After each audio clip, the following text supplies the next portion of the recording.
educate our people here in Kentucky. You know, it's long since become clear that education is a cradle to the grave operation. It starts when a child is born. In the first 5 years of a child's life, the studies show that I think it's 80 or 90% of brain development occurs. So think of how important that is for somebody, the rest of somebody's life, is to what experiences they have and what educational opportunities they get just in that first 5 years. So preschool is extremely important. K through 12 is important. And what we've been able to do there, that other states have not been able to do, is maintain our financial commitment to K through 12. We have not cut that SEEP formula that is the basic classroom funding formula for the K through 12 system.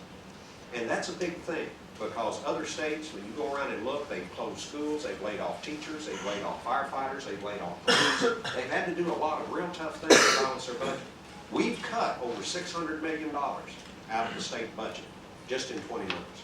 I balanced 4 budgets in just 20 months. It's not a fun thing to do, and I wouldn't recommend it unless you have to. But this recession has caused us to have to do that. But each time, we've been able to make the reductions. And look, there are no good choices when you get in this situation. There's only bad choices and worse choices. But I think that we have made the best of a bad situation so far, in that we've been able to preserve our spending and our funding for K through 12 education. We've preserved our funding for higher education, because I know how important that is in the continuum of education throughout somebody's life. We actually, this last year, for the first time I think in 10 years, we had the lowest tuition increase across the board for our public universities that we had in 10 years.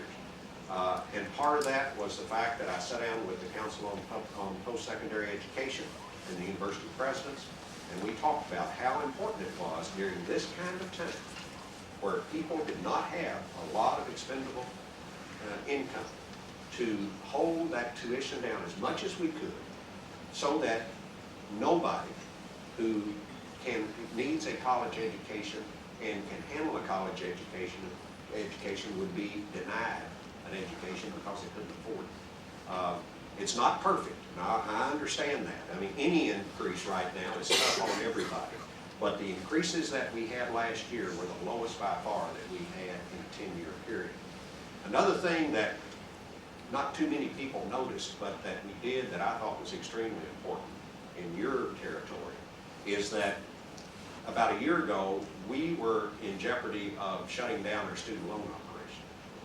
Some states had already done that. A combination of the recession and some quirks in the federal government's legislation were causing a lot of states to close their student loan operations down.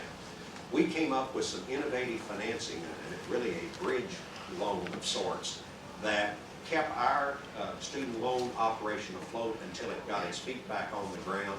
And 60,000 students in Kentucky got loans that we wouldn't have gotten if we hadn't been able to take that action. So we're trying to put our effort where our mouth is. We don't just talk about how important you are to us and how important higher education is to us. We're trying to show you how important it is by the actions that we take in this tough time.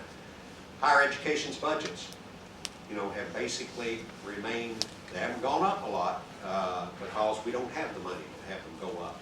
But the important thing right now in this kind of tough time is to maintain the effort as much as we can, maintain the commitment as much as we can, so that, again, as we come out of this recession, we won't have fallen so far back that we have too much ground to make up. You know, we're behind already. Kentucky's behind a lot of states in a lot of different efforts. We got a lot of challenges. We've made a lot of progress, but we still got a long ways to go. You know, we're graduating more people than we ever have.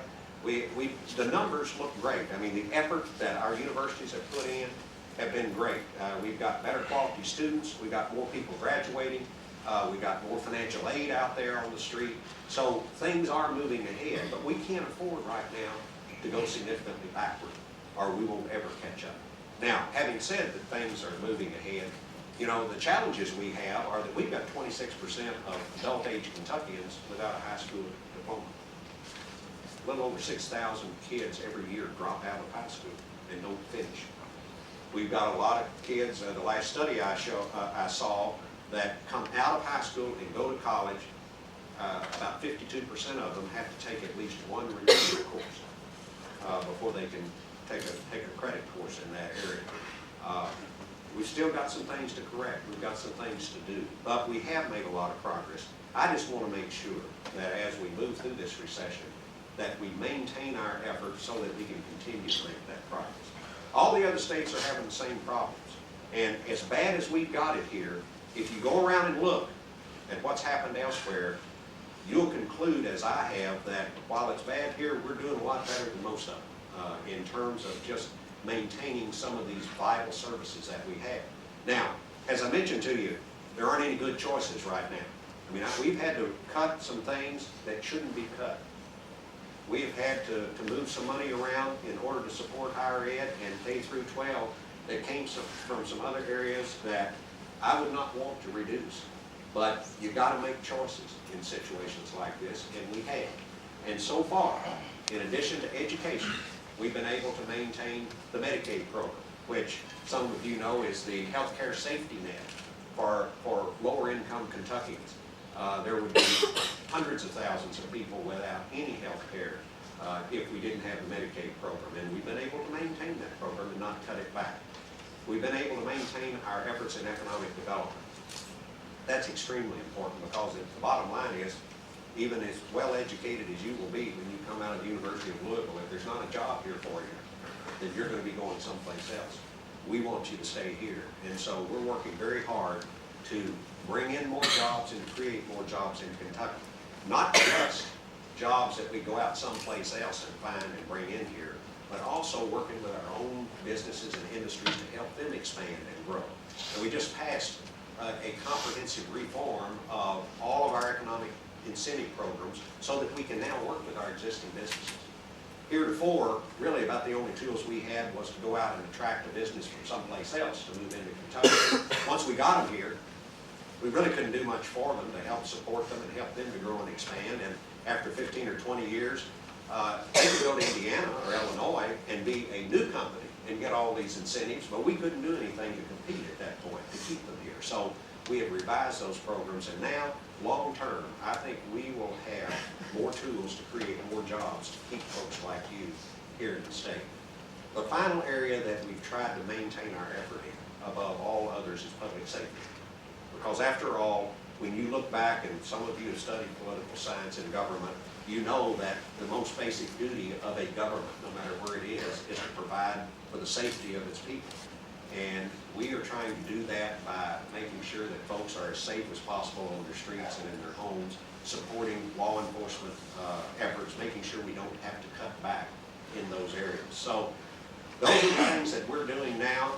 It is not a perfect world at the moment. It never is, but I've seen more perfect worlds than what we're dealing with right now. But you know something? We're going to get there. We're coming through this. I see signs right now that the economy is starting to turn around in different areas. But, and it's a big but, it's going to take a while for state revenues to recover. You know, one of the last things that will recover are state revenues and unemployment. Those always lag behind a recovery, it seems. And so we're going to have another year, year and a half, 2 years of some pretty tough times from a budgetary standpoint and from a state standpoint in terms of funding programs. But we're going to work hard at it. We're going to maintain our commitments, if humanly possible, to those areas that I've already talked to you about. And there's going to be brighter days ahead, and about the time that some of you all come out, this economy is going to be humming again, and hopefully you'll have a lot more job interviews out there for you right here in Kentucky, because above all, we've got to keep our best and brightest right here at home.